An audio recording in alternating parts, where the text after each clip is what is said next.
যুক্তরাষ্ট্র যদি ইরানি বন্দরগুলোতে তাদের অবৈধ অবরোধ ও কড়াকড়ি অব্যাহত রাখে তবে হরমুজ প্রণালী আবারও বন্ধ করে দেয়া হবে বলে হুঁশিয়ারি দিয়েছেন ইরানের পার্লামেন্ট স্পিকার মোহাম্মদ বাঘের গালিবাফ।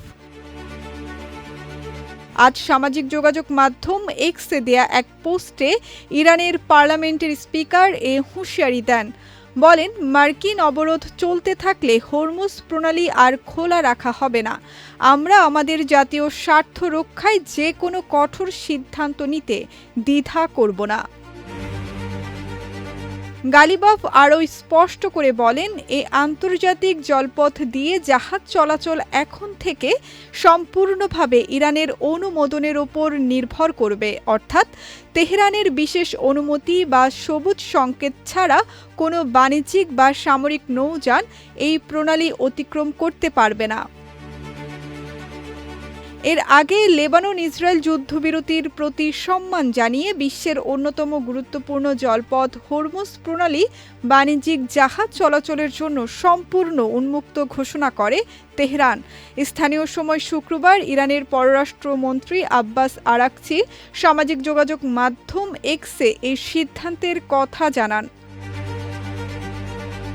তিনি বলেন, লেবাননের যুদ্ধবিরতির মধ্যে হরমুজ প্রণালী সম্পূর্ণ উন্মুক্ত। লেবাননে 10 দিনের যুদ্ধবিরতির সময়ে এই প্রণালী দিয়ে সব বাণিজ্যিক জাহাজ অতিক্রম করতে পারবে। অন্যদিকে স্থানীয় সময় শুক্রবার ট্রাম্প দাবি করেছেন, ইরান হরমুজ প্রণালী খুলে দিতে এবং কখনোই আর বন্ধ না করতে সম্মত হয়েছে। ট্রুথ সোশ্যালে তিনি লিখেছেন, ইরানের বন্দরগুলোতে যুক্তরাষ্ট্রের চলমান নৌ অবরোধ ইরানের ক্ষেত্রে সম্পূর্ণ শক্তি ও কার্যকারিতা সহ বহাল থাকবে যতক্ষণ না আমাদের সঙ্গে ইরানের লেনদেন শতভাগ সম্পন্ন হয়।